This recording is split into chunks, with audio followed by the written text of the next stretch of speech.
Friends, this is my YouTube channel learning hub. आज हम इस वीडियो लेक्चर में chapter number 1 real number of class 10th के सारे प्रीवियस ईयर क्वेश्चंस करेंगे, जो बहुत ही इंपॉर्टेंट है क्लास 10th के एग्ज़ाम के लिए। तो ये ऐसे क्वेश्चंस है जो हर बार जो है रिपीट होते रहते हैं। तो पहला हमारा क्वेश्चन है, क्वेश्चन नंबर फर्स्ट जो हमारा है वो है find HCF of the following pair. Find HCF of the following pairs. ये हमारा आया हुआ है सीबीएसई 2009 में आया हुआ क्वेश्चन है। ये पहला बोलता है इसका 100 and 190 का निकालना है। ये जो है ये हमारा हमने किया हुआ ऐसे क्वेश्चंस हमने किए हुए भी हैं। ये यूक्लिड डिवीज़न लेमा से इसका एचसीएफ हमें फाइंड करना है। ठीक है, तो 100 से 190 को डिवाइड करेंगे। आज मैं इसमें सारे क्वेश्चंस को क्या आपको सॉल्व करा के भी दिखाऊंगी कि उसको किस तरीके से सॉल्व किया जाता है। ठीक है, तो 100 1 जा 100, यहाँ 9 यहाँ 0। ठीक, जैसे जैसे हम यूक्लिड डिवीज़न लेमा में करते जाते हैं तो उसके बाद उसका जो आता है, जैसे a = bq + r हम लिखते हैं ना, dividend equals to divisor into question plus remainder, वो भी हम साथ साथ लिखेंगे। तो इसका डिविडेंड है 190 इक्वल्स टू डिवीज़र है हमारा 100 इंटू क्वेश्चन आया हमारा 1 प्लस रिमाइंडर बचा हमारा 90। ठीक है, फिर वही प्रोसेस करेंगे जब तक कि हमारा रिमाइंडर 0 ना आ जाए। अब यहाँ इसका जो रिमाइंडर है उसको हम एज अ डिवीज़र ट्रीट करेंगे, और जो हमारा ऊपर वाले का जो डिवीज़र था उसको एज अ डिविडेंड हम ट्रीट करते हैं। तो 90 कितने से जाएगा, 1 जा 90। ठीक है, 0 इसने इसको कैरी दिया, 10 में से 9 माइनस करेंगे आएगा 1। तो इस चीज़ को भी लिख दीजिए, dividend equals to divisor into question plus remainder. ठीक है, फिर वही प्रोसेस अपनाएंगे। अब फिर 90 ऊपर वाले का डिवीज़र था तो उसको एज अ डिविडेंड हम लेंगे, तो 10 9 जा 90। अब हमारा रिमाइंडर क्या आ गया, 0। अब हम इसके आगे प्रोसीड नहीं करेंगे, इसको भी लिख देते हैं, dividend equals to divisor into question plus remainder. तो जो हमारा एचसीएफ होता है ना, एचसीएफ हम क्या लेते हैं, जो लास्ट लाइन में जहाँ पर हमारा रिमाइंडर 0 आया होता है उसी लाइन वाले का हम डिवीज़र हम एचसीएफ के तौर पे लेते हैं। तो हमारा जो एचसीएफ आ गया वो इसका कितना आ गया, 10 आ गया। ठीक है, ऐसे हम एक और क्वेश्चन है दूसरा वाला 105 and 120। ठीक है, अब करिए 105 से 120 को डिवाइड, तो 105 1 जा हो जाएगा 105। 10 में से 5 माइनस करते हैं तो आता है 5, ये बच गया 1। ठीक है, इसी चीज़ को इधर लिख दीजिए, dividend equals to divisor into question plus remainder. फिर 15 हमारा यहाँ पर डिविडेंड हुआ और ऊपर वाले का डिवीज़र हम लेंगे एज अ डिविडेंड यहाँ पर। ठीक है, तो 15 कितने जा हो जाएगा, 15 7 जा होता है 105। ठीक है, हमारा रिमाइंडर कितना आ गया, 0। ठीक, तो अब इसको भी लिख दीजिए, dividend equals to divisor into question plus remainder. तो जो हमारा एचसीएफ आ जाएगा वो हमारा क्या आ जाएगा, 15 आ जाएगा। आई बात समझ में। ये 2 क्वेश्चन हमारे कंप्लीट हो गए जो सीबीएसई 2009 में आए हुए क्वेश्चन है। अब हमारा दूसरा क्वेश्चन क्या आया हुआ था, ये हमारा दूसरा क्वेश्चन है क्वेश्चन नंबर 2। ये क्वेश्चन नंबर 2 है हमारा, find LCM and HCF of following pairs. मतलब हमें एलसीएम और एचसीएफ निकालना है of following pairs and verify भी करना है साथ साथ। Verify LCM into HCF equals to होता है प्रोडक्ट ऑफ 2 इंटीजर्स। ठीक है, प्रोडक्ट ऑफ 2 इंटीजर्स। ये वाला क्वेश्चन आया हुआ है आपके सीबीएसई 2018 का क्वेश्चन है। ठीक है, तो जो हमारा जो क्वेश्चन है वो हमारा कुछ इस तरीके का है। देखिए, 404 and 96। सबसे पहले 404 का हम एलसीएम निकालेंगे, एचसीएफ एलसीएम 2 से डिवाइड होगा, 2 2 ज़ा 4, 0 ऐसे ही उतरेगा, 2 2 ज़ा 4, फिर 2 से होगा, 2 1 ज़ा 2, 0 ऐसा उतरेगा, 2 1 ज़ा 2, फिर 101 हमारा एक ऑड नंबर है तो 101 से ही डिवाइड होगा, 1 ज़ा 101। तो हमारा जो इसके फैक्टर आ गए 404 के, वो कितने आ गए, 2 इंटू 2 इंटू 101। ठीक है, वैसे ही हम 96 के फैक्टर निकालेंगे, 2 4 ज़ा 8, 1 बचा, 6 2 8 ज़ा 16, 2 से 48 कटता है 24 टाइम्स, 2 से 24 कटता है 12 टाइम्स, 2 से 12 कटता है 2 6 ज़ा 12, फिर होता है 2 3 ज़ा 6, फिर होता है 3 1 ज़ा 3। तो हमारे जो 96 के जो फैक्टर आए वो आए 2 into 2 into 2 into 2 into 2 into 3। ठीक है, तो देखिए जो HCF होता है ना, HCF क्या होता है, हाईएस्ट कॉमन फैक्टर, मतलब दोनों नंबर्स में जो चीज़ कॉमन आई होगी वो हमारा HCF होगा। देखिए 2 इसमें भी है, 2 इसमें भी है, तो एक हमारा 2 हो गया, इंटू 2 इसमें भी है, 2 इसमें भी है, एक हमारा एक और 2 हो गया, और तो कुछ कॉमन नहीं है ना, तो हमारा जो HCF आ गया वो 4 आ गया। अब LCM क्या होता है, LCM होता है हमारा लोवेस्ट कॉमन मल्टीपल। ठीक है, मतलब जो कॉमन चीज़ है वो तो हमारी आएगी ही आएगी, बट एक्स्ट्रा जो चीज़ बच गई वो भी हमारा LCM में आ जाता है। इधर 2 दोनों में था तो एक 2 आया, इधर 2 दोनों में था तो एक 2 आया। अब जो बच गए वो नंबर्स भी हम लिख देते हैं, 101 इंटू 2 इंटू 2 इंटू 2 इंटू 3। तो ये सब जो है मल्टीपल करके आता है हमारा 9696। ठीक है, हमारा HCF ये आ गया, LCM ये आ गया। अब हमें वेरीफाई क्या करना है, वेरीफाई हमें करना है कि LCM into HCF equals to होता है प्रोडक्ट ऑफ 2 इंटीजर्स, जो हमें 2 इंटीजर्स दिए गए हैं। ठीक है, तो LCM कितना आया मेरा 9696 इंटू HCF आया 4 इक्वल्स टू, 2 इंटीजर्स हमें क्या क्या दिए गए थे, एक हमारा था 404, एक है हमारे 96, तो 404 इंटू 96, तो 4 से 9696 को मल्टीपल करते तो हमारा आता है 38784 इक्वल्स टू 404 से 96 को मल्टीपल करते हैं वो भी हमारा 38784 ही आता है। तो देखिए वेरीफाई हो गया ना, लेफ्ट हैंड साइड हमारी राइट हैंड साइड के इक्वल।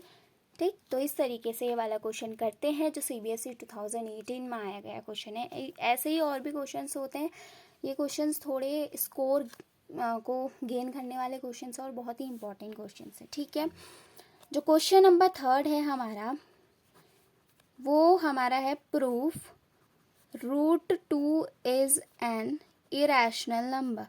हमें प्रूफ करना है कि हमारा जो √2 है वो क्या है, एक इरेशनल नंबर है। ठीक है, ये हमारा क्वेश्चन आया था CBSE 2010 में आया हुआ क्वेश्चन है। ठीक है, CBSE 2010 में आया गया क्वेश्चन है और ये हमारा NCERT का ही क्वेश्चन है। ठीक, तो हमें √2 को एक इरेशनल नंबर बताना है, तो सबसे पहले हम लेट करेंगे कि √2 हमारा क्या है, इज़ अ रैशनल नंबर। ठीक है, √2 हमारा रैशनल नंबर है।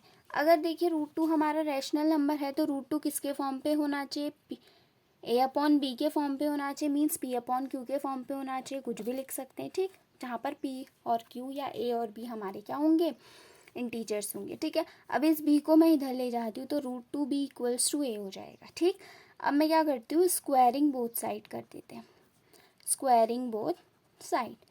देखिए जो ये कुछ जो क्वेश्चंस होते हैं ना, √2 को प्रूफ करना है इरेशनल, √5 को इरेशनल प्रूफ करना है, √3 को इरेशनल प्रूफ करना है, ये ऐसे क्वेश्चंस होते हैं जिनमें एक ही तरीके का मेथड यूज़ होता है। अगर आप इस मेथड, अगर ये वाला मेथड आपके दिमाग में है कि सबसे पहले हमें √2 को एक रैशनल नंबर लेट करना है, उसके बाद रैशनल है तो P/Q या A/B के फॉर्म पे होगा, फिर उसके बाद इस नीचे वाले डिनोमिनेटर को उधर ले जाना है लेफ्ट हैंड साइड, फिर उसके बाद स्क्वायरिंग बोथ साइड करनी है। अगर आपको ये स्टेप याद होंगे ना तो ये वाला क्वेश्चन बहुत ही आसानी से हो जाएगा। और ये ऐसे क्वेश्चन हैं √2, √5, √3, ये 3 एग्जाम्पल ऐसे हैं जो कभी ना मतलब हर समय जो है बोर्ड के पेपर में हर टाइम जो है हर बार रिपीट होने वाले क्वेश्चंस होते हैं।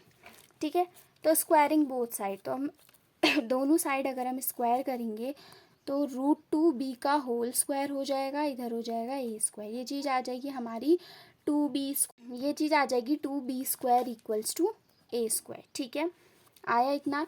अब हम इसको लिख सकते हैं ना, ऐसा लिख सकते हैं ना कि ऐसा लिख सकते हैं ना कि 2 जो है वो डिविजिबल है a² से, और 2 ही जो है वो डिविजिबल है a से। ये थ्योरम हमने पढ़ी थी, तो यहाँ लिख दीजिए 2 is divisible by a² and दूसरा हो जाएगा 2 इज़ डिविजिबल बाई a। तो ये हमारी इक्वेशन नंबर फर्स्ट हो गई। ठीक है, अब वैसे ही हम क्या करेंगे, लेट करते हैं। ठीक, हमने क्या किया, लेट किया हमने a को क्या 2c हमने लेट किया। ठीक है, a को 2c लेट किया। अब हम स्क्वायरिंग बोथ साइड कर देते हैं।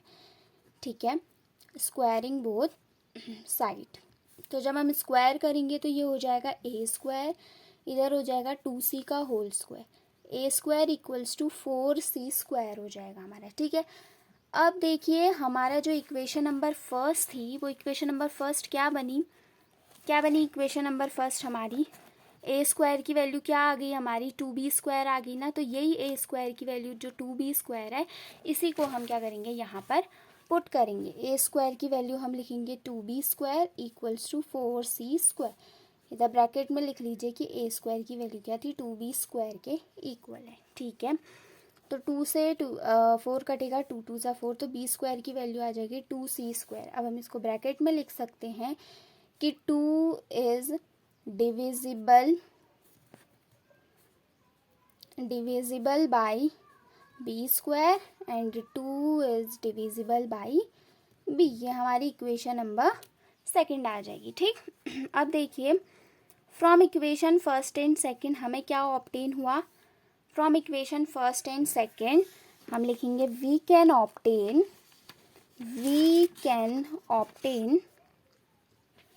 क्या ऑब्टेन हुआ, that 2 is a common factor. 2 क्या है, कॉमन फैक्टर है। किसका, 2 जो है दोनों नंबर में आ रहे हैं ना, 2 b से भी डिविजिबल हो रहा है, 2 a से भी डिविजिबल हो रहा है, तो 2 क्या हो जाएगा, कॉमन फैक्टर हो जाएगा किसका, a एंड b का। बट फिर लिखेंगे but this contradiction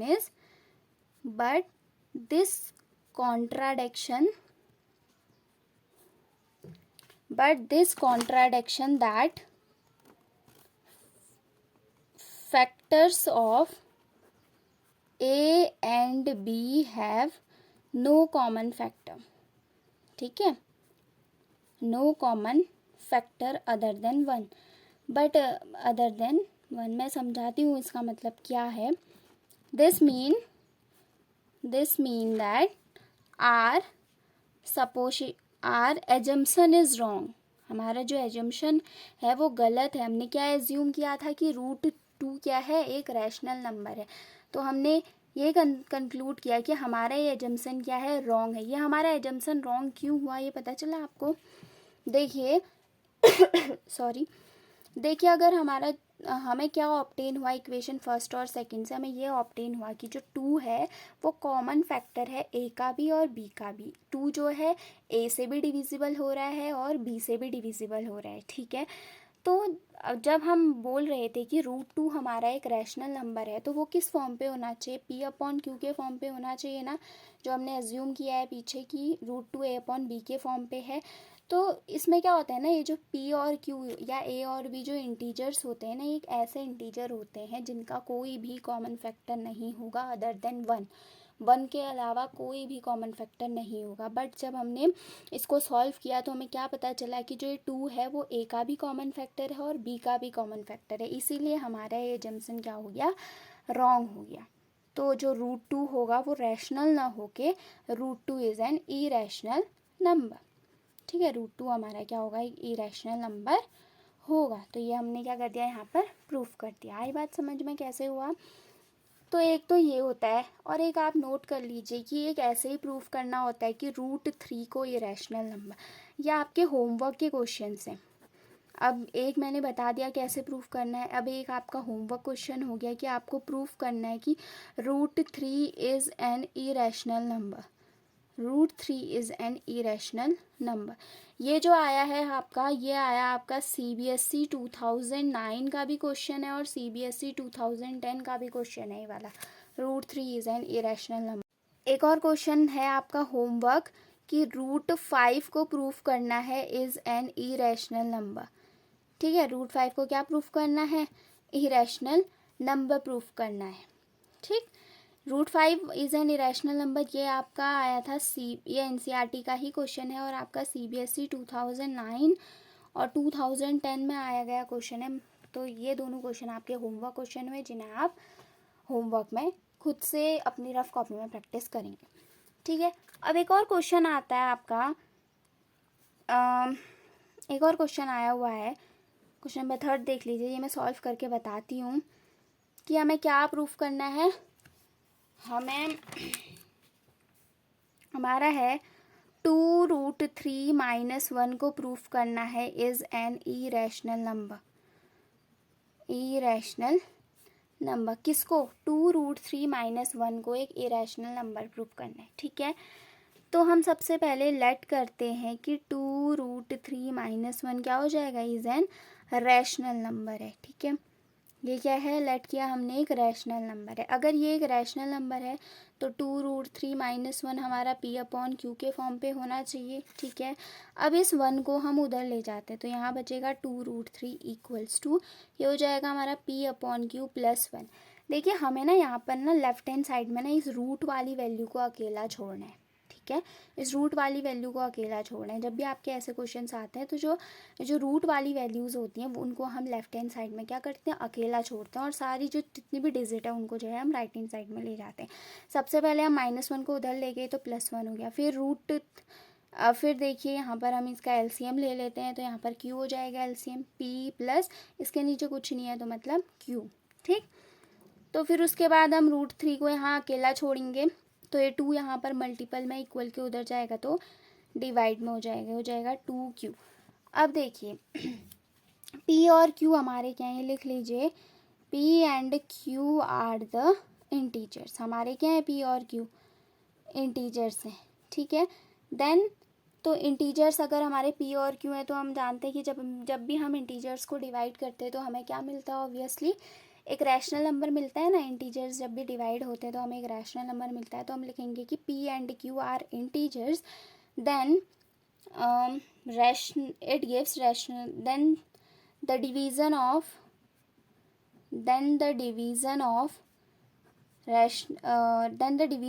integers gives rational number. Integers को अगर हम डिवाइड करते हैं तो हमें क्या मिलता है? रैशनल नंबर मिलता है। तो इससे क्या प्रूफ हो गया? देन सो √3 क्या हो जाएगा हमारा? Is a rational number. Rational number हो गया हमारा √3। अगर इंटीजर्स को डिवाइड करके हमें एक रैशनल नंबर मिल रहा है तो √3 किसके इक्वल है? उस रैशनल नंबर के इक्वल है। तो हमारा √3 यहाँ से क्या हो गया? एक रैशनल नंबर हो गया। ठीक, but this contradiction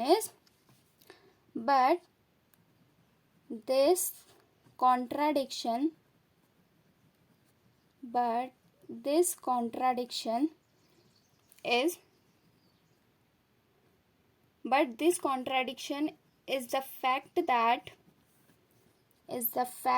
that √3 is an irrational number। But हमारा जो कॉन्ट्रडिक्शन क्या, हम क्या जानते हैं कि रूट के अंदर जब भी कोई एक प्राइम नंबर होता है वो हमेशा क्या होता है? Is an rational number. वो क्या होता है? एक रैशनल नंबर होता है। हम तो ये जानते हैं। तो देयरफॉर हमारा जो एजम्पशन हो गया वो क्या हो गया? रॉन्ग हो गया। देयरफॉर आर एजम्पशन इज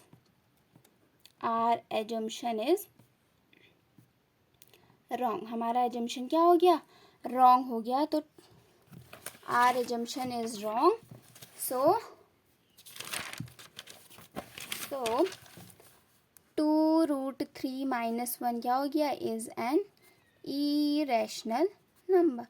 2√3 - 1 क्या हो गया? हमारा एक इरेशनल नंबर हो गया। ठीक है, तो ऐसे क्वेश्चंस भी बहुत आते हैं आपके, तो ऐसे क्वेश्चंस की भी आप क्या करिए? प्रैक्टिस करिए। ठीक है, अब एक और क्वेश्चन है आपका, एक और क्वेश्चन है वो लिख लीजिए। What is the